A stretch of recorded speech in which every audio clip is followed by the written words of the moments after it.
circuits. There we go. So this is from chapter 8.2 and 8.3 in the book. I showed you a few of the relevant things at the start of today, excuse me, at the end of last time, which is that I actually did write up what Ohm's law was. Remember, Ohm's law is basically a conservation of energy of sorts, but for circuits. It actually uses voltage and relates it to current times resistance. So this is Ohm's law. Voltage, what voltage is sort of a measure of how much potential energy is present electrically per unit charge. So you could think of it as potential energy, electrical potential.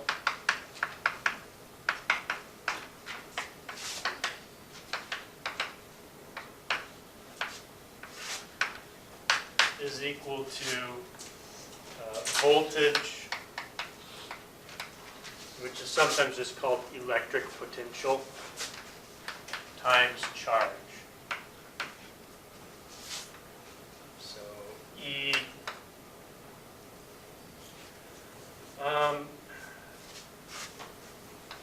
E sub P, I guess, is V times Q, or Q times V, or what have you.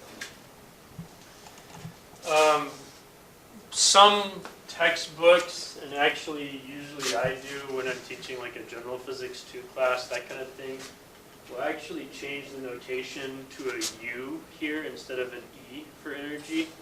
The reason being that in this section, and I showed it to you last time, you are introduced to a thing called an electric field, and oftentimes the electric field strength is represented by a capital E for electric field. So I don't think that our textbook makes any issue of that, but if you are using like a third-party thing, like if you are watching other people's YouTube videos, or they have like a CHAG, or if you go to a tutor, that kind of thing, they may use an E to represent E field strength, and they may use a U here to represent energy, so I'm just letting you know. The other terms in Ohm's law, so this right here defines voltage, V.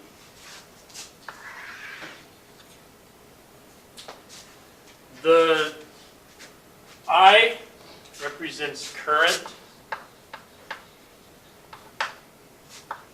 It's sometimes called carrier current for what that's worth. And the way that it's defined is that I is defined as delta Q over delta T, means current is charge transported per unit time.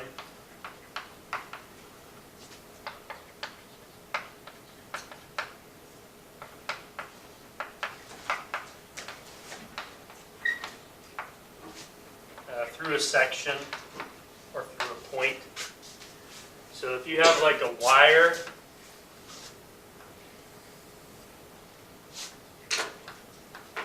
and in the wire there's all these charges that can move. If the charges don't move, then there's no current. But if all the charges start moving,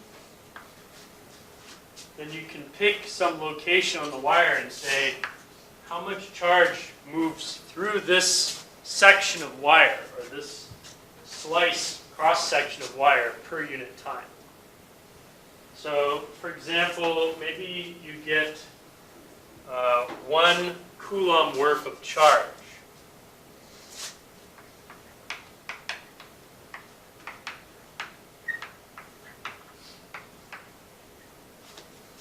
And maybe that happens in 1 second. Then the current I would be 1 coulomb per 1 second, which is sometimes called 1 amp.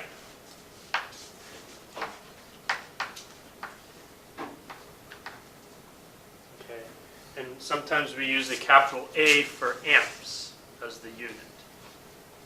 It's actually ampere, for what that's worth, is the full name of the unit, but people usually just say amps. So if you're measuring what is the amps, or what is the amperage, some people will say, of a wire, you're basically measuring how much current flows through there. Similarly, if you go and look at how your home is wired, be it an apartment, be it a house, or what have you, if you go and look at how it's wired, you can find usually a breaker box. And the breaker box has all the little switches on it that you can switch the breakers on and off. Sometimes you have to do that because you sort of popped one of the breakers. If you look closely at the switches, they often will tell you how many amps, in other words, how much current that particular breaker can handle. If you go over that, then it pops, sort of shuts off the breaker. Standard wiring for houses varies a bit, but a lot of the circuit breaker boxes, you'll see some that are for 30 amps, some for 20, and some for like 15. And a little bit more on that, you basically pick which one it is based on how big around the wire is that you're using. In other words, how large of a wire do you have connected. Larger wire can handle more current without overheating and causing problems. So let's have a quick review quiz. Actually, I don't think we're going to do that. I don't think that'd be quite fair. Because I didn't post the video from last time yet. A lot of people were gone, but there was actually, for once, a really good reason for a lot of people to be gone, which is an actual holiday. So we'll skip that quiz for now. The thing that we want to look at with Ohm's law is what happens if we have different circuit elements connected to each other. So Ohm's law basically governs how much current should flow through a given circuit element. So Ohm's law is usually written in this form, V equals IR. What R is telling you is the only thing I haven't told you on this list is what's called resistance. And you get resistance by basically flipping around Ohm's law a little bit and saying how much voltage do you need per unit current for an element. That's how the resistance is defined. In the general physics labs, we don't do this one to you guys because it's sort of a pain, but in the general physics labs, they actually do a couple labs on Ohm's law where they hook up a circuit with a few resistors and they hook it up to a power supply and basically measure what is the voltage and what is the current. They do this for several voltages and several currents, and they end up making a graph. Usually what they end up doing is plotting current on this axis and voltage on this axis.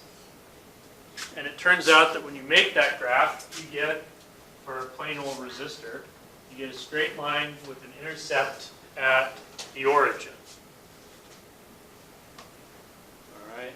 So this is, if you have something like this, this is what's called an ohmic resistor. Means it's going to obey Ohm's law. The slope, for what it's worth, gives you the resistance. And R should be equal.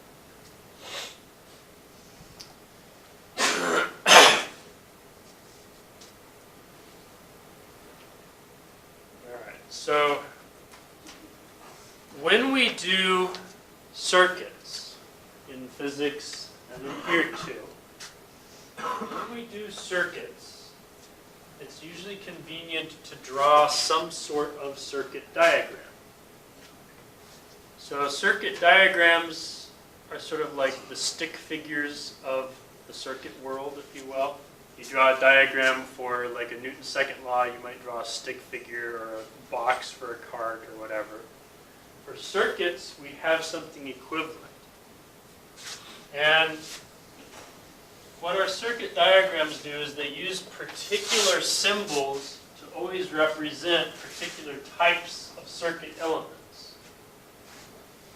So what are some possible types of circuit elements? Well, you could have a voltage source. For example, maybe you have a battery. So this is the symbol for a battery.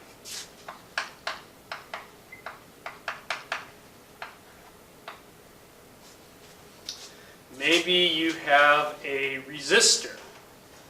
Resistor, in this case, means something that behaves in this way. You turn up the voltage, it turns up the current. So this is your symbol for a resistor.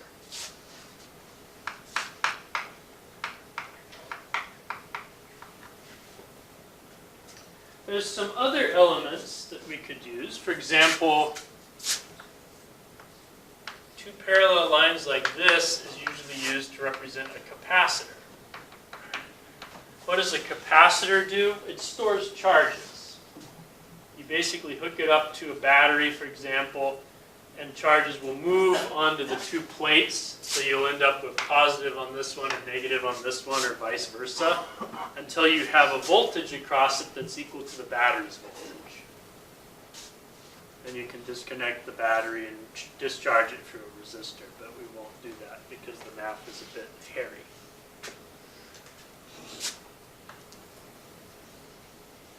Another one that we could do is an inductor.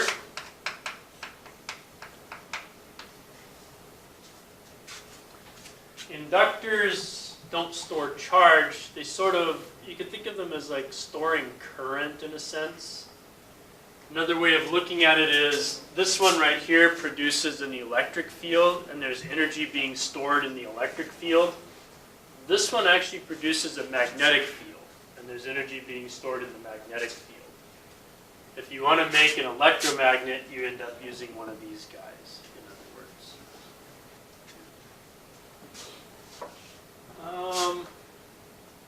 There are lots of other circuit elements you could have. There's like diodes and op amps and transistors and so on. We're not going to worry about any of those. Those are what we call non-ohmic devices, and these in some sense are also non-ohmic. We don't want to worry about them for this class. So, one other thing that you could have, two other things. You could have ground. So if you want a grounding wire, you usually do it like this. Some people just draw a triangle here. And the other one that's sometimes useful is something like this. A switch, which you can open and close. And I suppose maybe some measuring devices. Maybe you want to measure the voltage.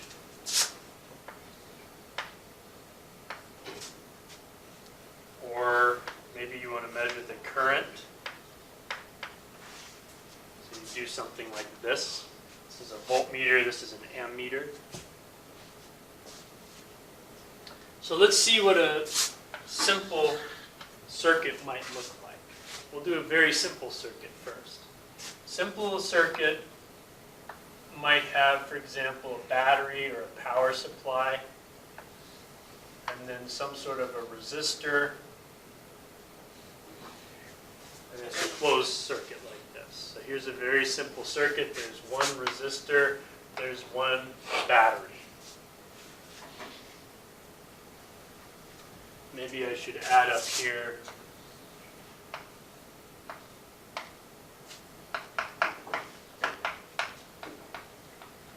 an AC power supply. Again, we won't do anything with AC power here, but you could. That's what you have if you plug into the wall. So here's a simple one. You have a voltage source, your battery. You have a resistor. And this is basically just telling us that you've essentially hooked up your device to a battery. It's like having a ohmic flashlight, for example. The old incandescent bulbs. This would be your light bulb. This would be your battery for your light bulb. All right, so as an example, maybe we know what the voltage is. Does anybody know what the voltage of a standard battery is? Kind of depends upon the battery.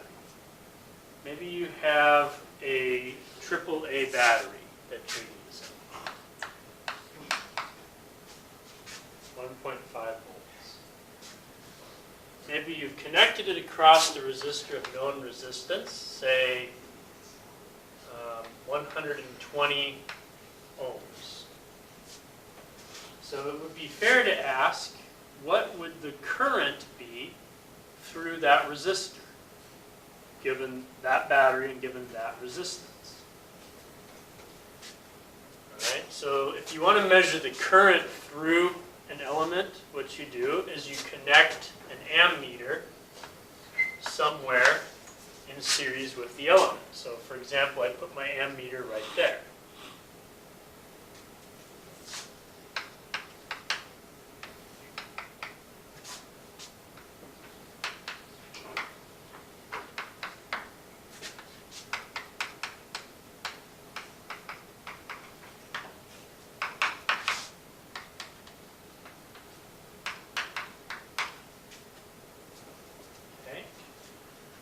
Now, in order to answer this question, we make use of Ohm's law, and we make use of another rule which is called the loop rule. The loop rule is conservation of energy for a circuit. It basically says if you add up the voltages around a complete closed loop, you get 0. So you have a voltage here, 1.5 volts. That means that you also have to have 1.5 volts here in order to add up and get 0. Well, maybe negative 1.5 volts. Depends on how you want to orient your battery, in other words. Okay, so that means that V will be 1.5 volts. V is equal to I times R, and what we want to know is what is the value of I. That's what answers this question. So we can solve the equation by dividing both sides by R. So we have 1.5 volts divided by 120 ohms. And the question is, how much is that? Okay. So what is 1.5 divided by 120?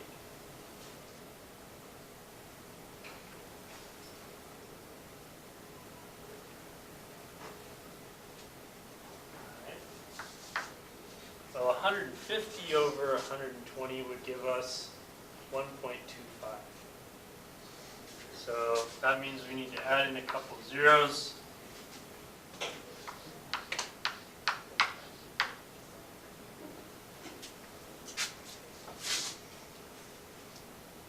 And that's how much current should be flowing through that resistor.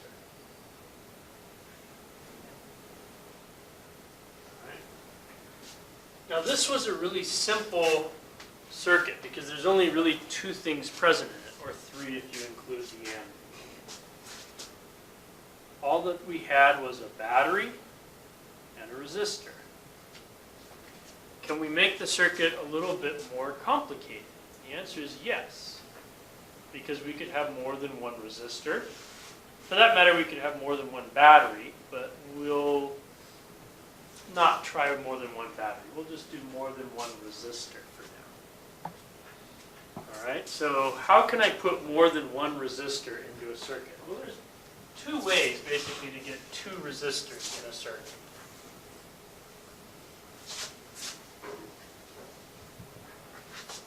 Okay, method number 1 is to put them in series. That means you basically connected them end to end. The circuit diagram for that would look like this.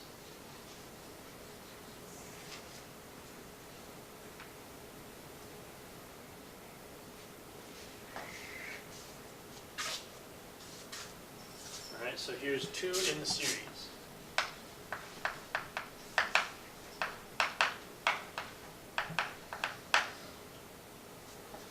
And of course we can have more than 2. We could have as many as we wanted in series.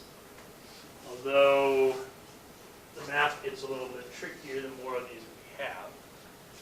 Basically the rule is if they're in series, then we can find an equivalent circuit that has like 1 equivalent resistor. So we'll call this R1 and R2.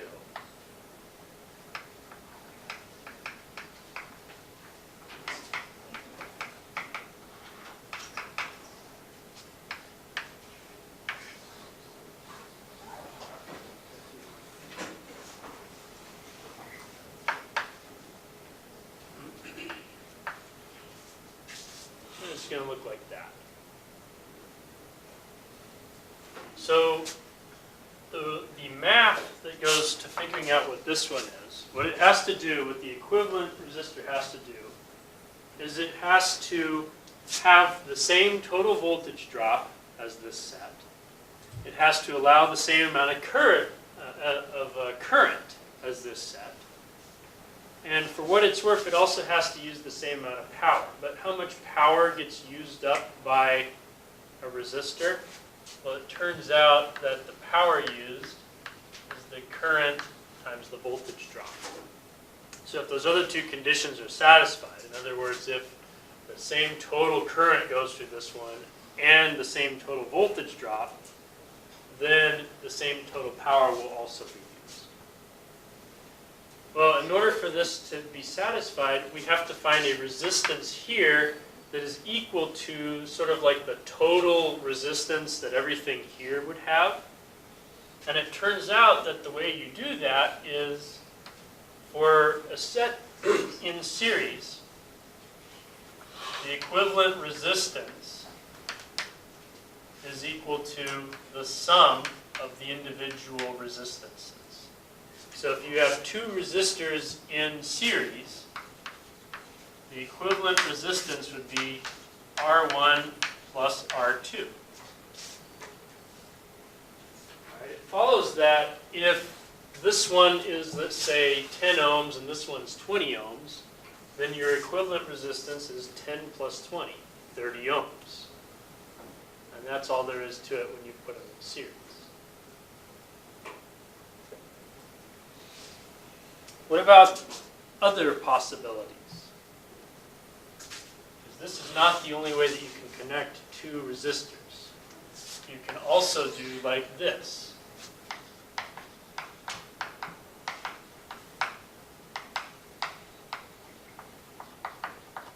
You can put them in parallel.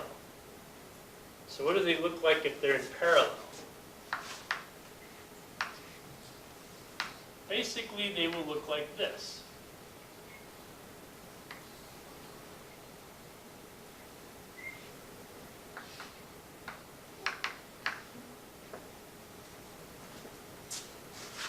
Okay. How do we find the total equivalent resistance if they're in parallel? Well, the same rules apply. Namely, you have to draw the same total amount of current here. You have to use up the same total voltage here. And you have to use up the same total power as you did with 2. And it turns out that when you do that in parallel,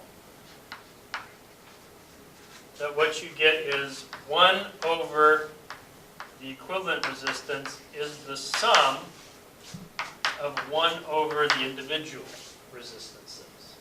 So if you have 2 in parallel like this, then you end up with 1 over Req, 1 over R1 plus 1 over R2. Oops.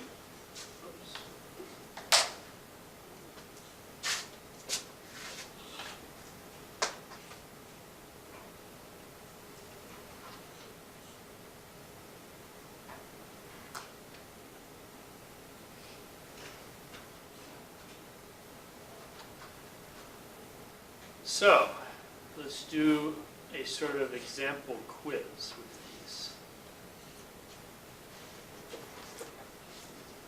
do it in a few parts.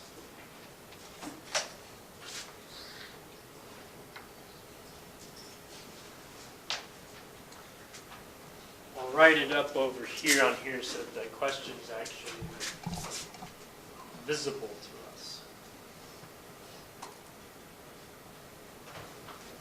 I'll write it in words.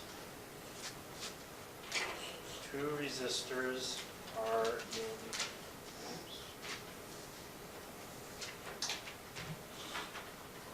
parallel. They are connected to a battery. The battery, let's give it, we'll use a different kind of battery. We'll use the 9-volt variety.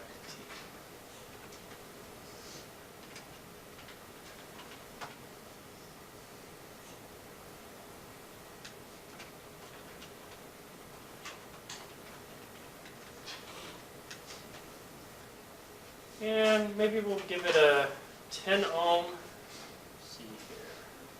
I'll find the special characters here.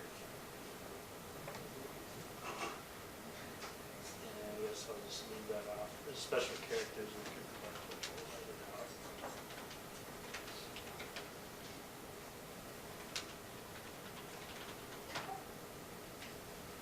Okay.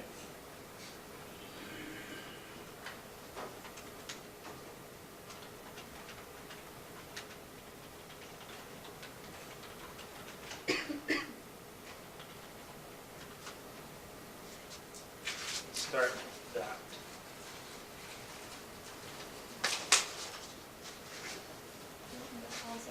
Yeah, go ahead.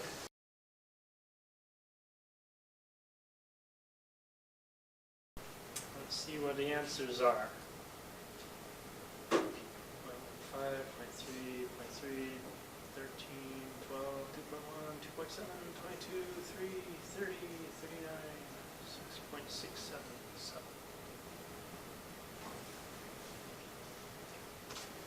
So I see various steps of this is where I quit the calculation at. And a right answer. There's some right answers. All right. First of all, these are in parallel, so we want this stuff, not this stuff. If they were in series, you'd just add the 2 resistances together, so you'd have 10 plus 20 and you'd get 30. But they're not in series, so it's not 30. Quick double check for you, by the way. If you put resistors in series with each other, then the total resistance will be larger than the individual resistances. If you put them in parallel, then it will be smaller than the individual resistances. So we're looking for a number that's smaller than 10 because 10 was the smaller of the 2 individual resistances. All right. So looking over here, basically 1 over R equivalent should be 1 over R1, so that's 1 over 10 ohms, plus 1 over 20 ohms. All right, so you can throw this part into your calculator, and what you end up getting is 1 over R equivalent is 0.1 inverse ohms plus 0.05 inverse ohms. 0.15 inverse ohms. Okay, but that is 1 over R equivalent. We want to get R equivalent. So you have to divide 1 by this number in order to get the actual equivalent resistance. That means you use the button on your calculator that has this symbol on it. Okay, so when you do that, what you'll find is that R equivalent is very nearly 6.6 repeating. So if we assume 2 significant figures, that would give us 6.7 ohms. If we assume that those resistances are to 1 significant figure, it'd give us 7 ohms. I wasn't particular.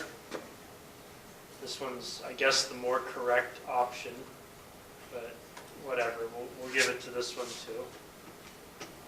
So call it 6.7 ohms. All right. The next question that we could ask about this is, given that we've now found how much equivalent resistance there is, how much current is being drawn from the battery. In other words, how much total current between these two resistors would there be?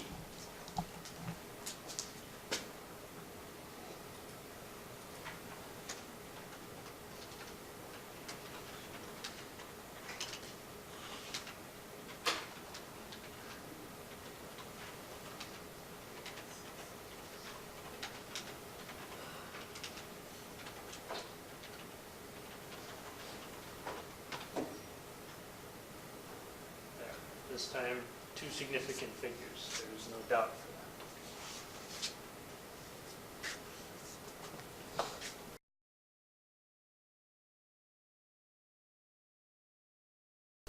Let's see what you guys got for that one.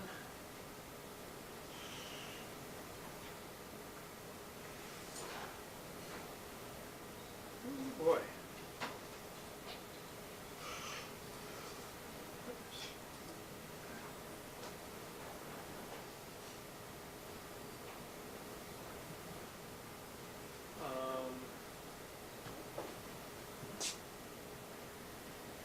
Well, none of them is actually entirely correct based on the requirements here.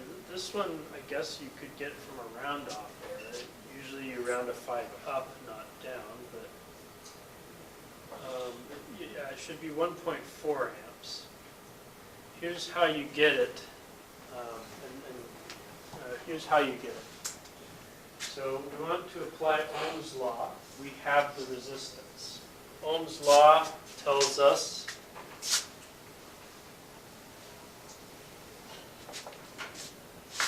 V equals I times R. We're trying to find the current, so we have to divide by R. So I is equal to V over R, and specifically we need R equivalent from the thing that we just found over here. But wait a minute. And this is where you can do it a little more quickly than using a calculator if you didn't bring it. This right here is also equivalent to V times 1 over R equivalent. Why break it up like that? Well, because one of the steps over here was finding 1 over R equivalent. So I would therefore be 9.0 volts times 0.15 inverse ohms. 9 times 1.5 would be 13.5, but we've moved the decimal over 1, so I would be 1.35 amps. We wanted it to two significant figures, so that would round to 1.4 amps.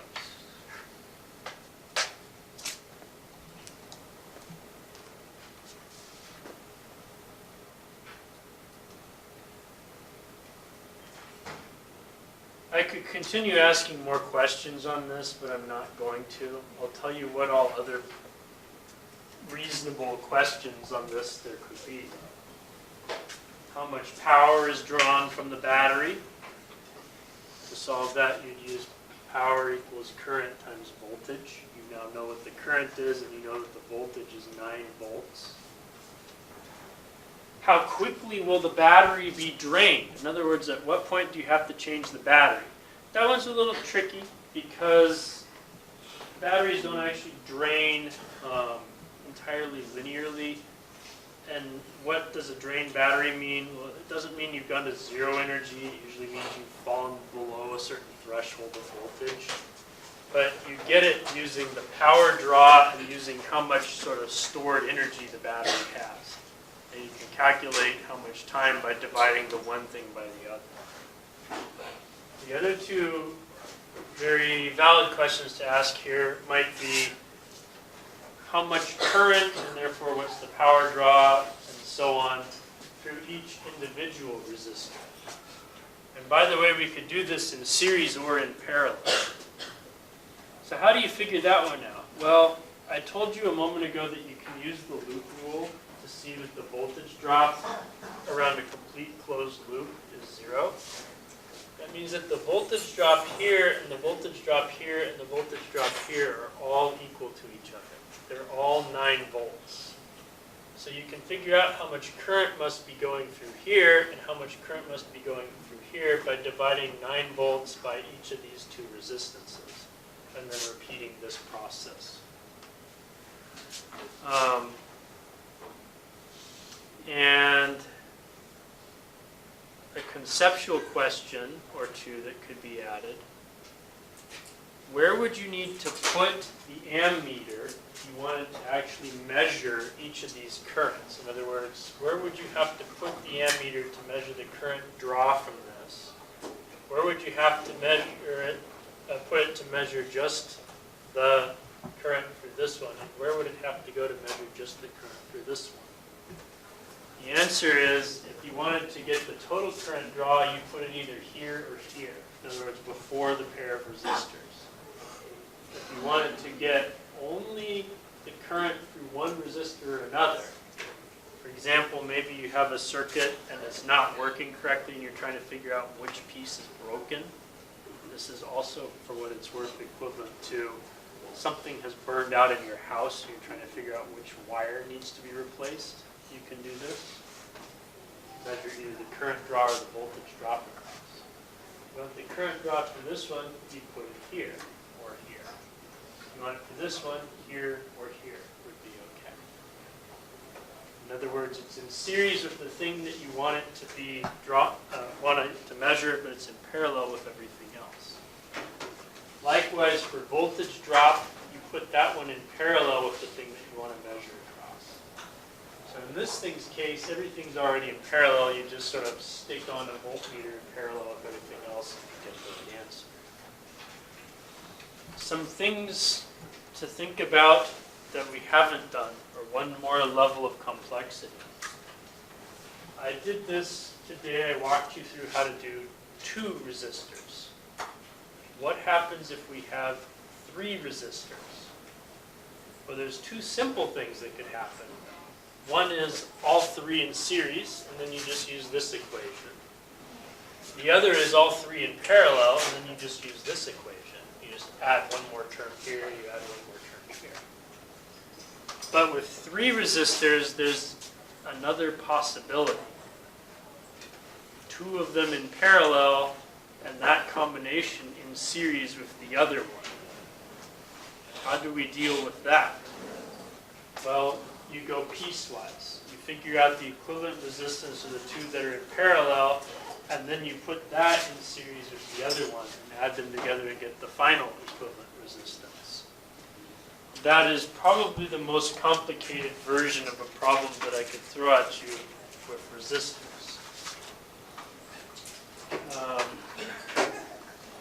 That said, there's not much else in this chapter that needs discussion.